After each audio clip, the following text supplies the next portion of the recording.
नमस्कार दोस्तों, मैं हूं ममता तिवारी और आप सभी का स्वागत करती हूं मेरे चैनल ममताज वे में। कैसे हैं आप सब? तो ये बताने के लिए कमेंट बॉक्स में जय छठ मैया जरूर लिखिए। तो चलिए दोस्तों, आज हम इस वीडियो में जानेंगे हल षष्ठी छठ, ललही छठ, हर छठ से संबंधित बहुत सारी महत्वपूर्ण बातें। ये व्रत कैसे रखा जाता है, किन किन बातों का ध्यान रखा जाता है, तो नहाए खाए से लेकर पारण तक के बीच के संपूर्ण नियम विधि बताऊंगी।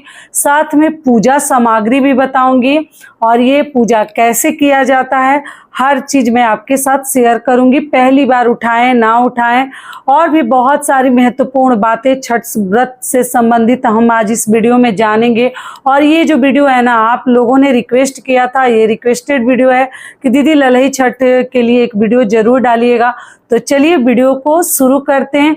इससे पहले दोस्तों, अगर आपको मेरा वीडियो पसंद आता है तो प्लीज आप मेरे चैनल को सब्सक्राइब कर दीजिएगा, बेल आइकन को प्रेस कर दीजिएगा, जिससे कि मेरे वीडियो के नए नोटिफिकेशन आप सभी के पास सबसे पहले पहुंचे। तो चलिए शुरू करते हैं और सभी महत्वपूर्ण बातें छठ व्रत से संबंधित जान लेते हैं।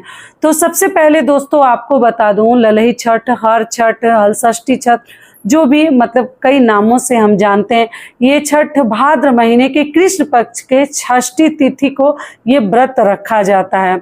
जैसे कि छठ व्रत हम कार्तिक में करते हैं, चैती छठ करते हैं चैत्र महीने में, और ये भादो महीने की छठ है। और इस दिन कृष्ण भगवान के ज्येष्ठ भ्राता जो हैं बलराम जी, उनका जयंती भी है, उनका जन्म दिवस भी है। तो उसी के मतलब उनकी भी पूजा की जाती है और साथ में छठ मैया की भी पूजा करते हैं। ठीक है, तो सबसे पहले जान लेते हैं इस साल 2025 में हम ललही छठ, हर छठ का व्रत कब करेंगे, हल षष्ठी छठ का।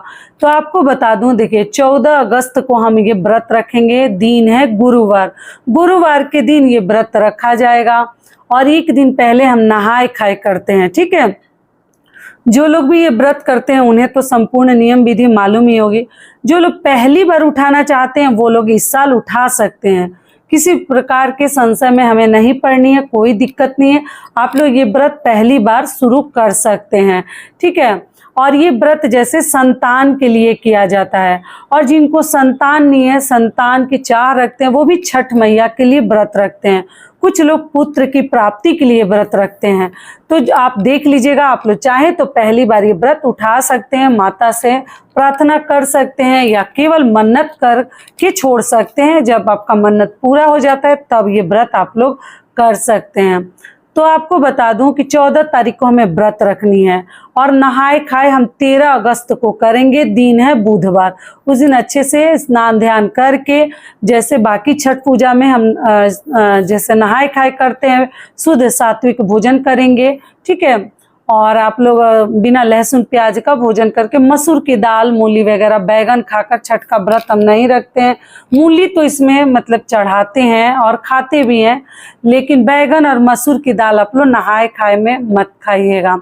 और शुद्ध सात्विक भोजन करके हम अगले दिन व्रत रखते हैं। और व्रत में आपको बता दूं, ये 24 घंटे का भी कुछ लोग व्रत रखते हैं, और कुछ लोग सुबह से लेकर शाम तक व्रत रखते हैं। उसके बाद से अर्घ देने के बाद अपना व्रत खोल देते हैं।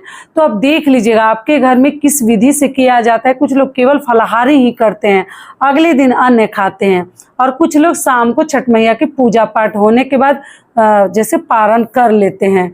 तो आप देख लीजिएगा। तो 13 तारीख को नहाए खाए करके बाल वगैरह अच्छे से आप लोग धो लीजिएगा, और गुरुवार को बाल मत धोइएगा, और आप अपना व्रत रखिएगा।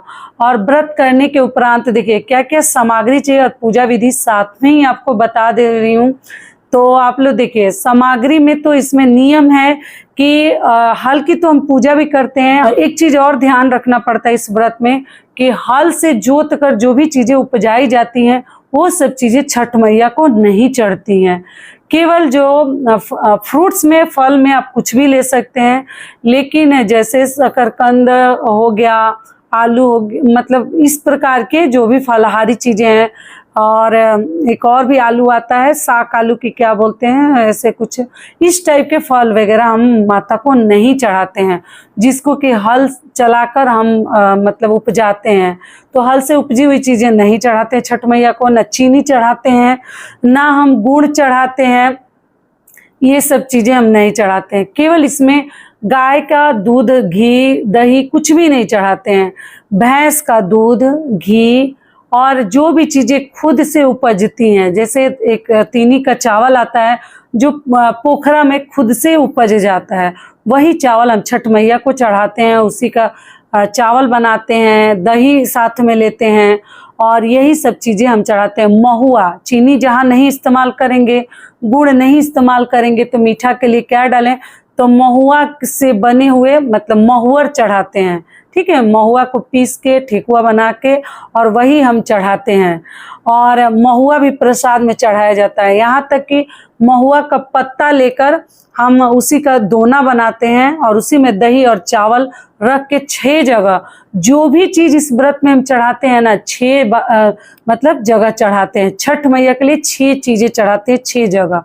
ठीक है, अगर आपके 2 संतान है तो एक संतान के लिए 3 दोना में वो चावल और दही को मैश करके रखा जाता है, या चावल जो भी आपके घर रखा जाता है आप लोग देख लीजिएगा।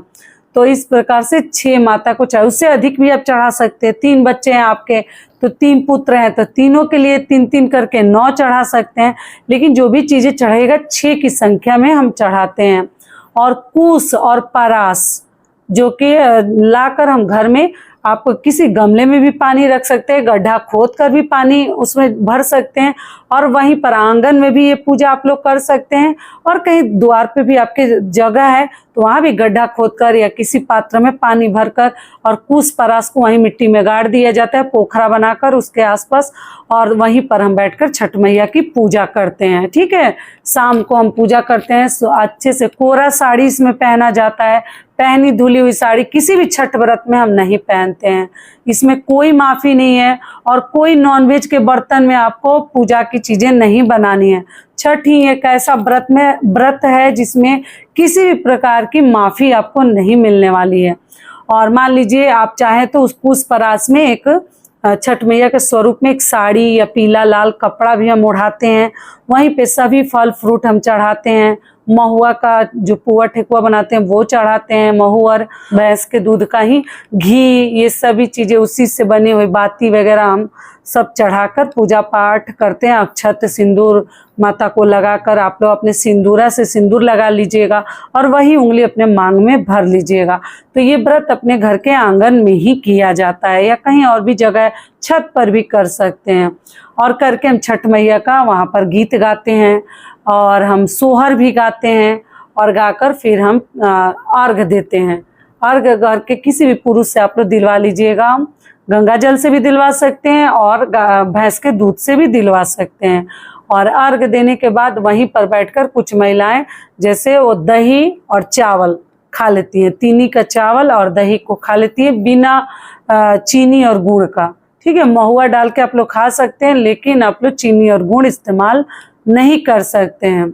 ठीक है, और पूजा पाठ हो जाने के बाद वहीं पर हम कुश जो है ना उसी में हम गांठ लगाते हैं। एक बच्चे के लिए 3 गांठ लगाया जाता है, 3 कुश पकड़कर लगा दिया जाता है। और 2 बच्चे हैं तो 6 लगा दीजिए। ध्यान आपको यही रखना होता है कि कुश में गांठ लगाते समय कुश टूटनी नहीं चाहिए, इस बात का आप लोग ध्यान रखिएगा। और इस प्रकार से हमारा छठ व्रत जो है संपूर्ण होता है। शाम को कुछ लोग खा लेते हैं और कुछ लोग अगले दिन पारण करते हैं। शाम को चंद्रदेव को अर्घ भी देते हैं। हर घर की मान्यताएं अलग है, हर घर के नियम अलग है। थोड़ा बहुत आप लोग अपना भी नियम देख लीजिएगा। और फ्रूट्स तो आप लोग मतलब फल आप लोग सभी चढ़ा सकते हैं, हल्दी कुमकुम सब चढ़ा सकते हैं। केवल ध्यान रखा जाता है कि हल से बोई हुई जो मतलब जोत के जो उपजाया गया है, जुताई की गई है, वो सब चीज़ें हम नहीं चढ़ाते हैं।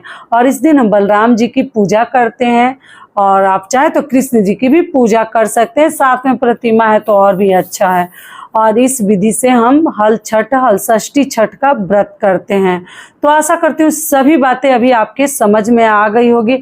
और दोस्तों आप सभी से एक छोटी सी रिक्वेस्ट है, वीडियो पसंद आता है तो चैनल को पक्का सब्सक्राइब कर दीजिएगा और वीडियो को लाइक कर दीजिएगा, क्योंकि आपकी एक छोटी सी लाइक से हमें बहुत अधिक हिम्मत और प्रेरणा मिलती है। तो जरूर कीजिएगा। और आपको हल षष्ठी छठ से संबंधित सभी बातें बता दी। चलिए अब आगे जान लेते हैं षष्ठी तिथि कब से प्रारंभ हो रही है, कब समाप्त हो रही है। तो आपको बता दो षष्ठी तिथि प्रारंभ हो रही है 14 अगस्त को सुबह 4:24 से और षष्ठी तिथि समाप्त हो रही है 15 अगस्त को। दिन पड़ा है शुक्रवार के दिन सुबह 2:07 पर समाप्त हो जाएगी। और पारण जो लोग अगले दिन करते हैं वो सुबह उठकर पूजा पाठ करके स्नान ध्यान करके और आप अपने घर का पारण कर सकते हैं। पारण में देखिए शुद्ध सात्विक का कोई नियम नहीं, आप लहसुन प्याज भी खा सकते हैं। तो इस विधि से हम हल छठ, हल षष्ठी छठ और ललही छठ राज्य में अलग अलग प्रकार से नाम जाना जाता है। तो 14 तारीख को हम ये व्रत रखेंगे और 15 तारीख को पारण करेंगे।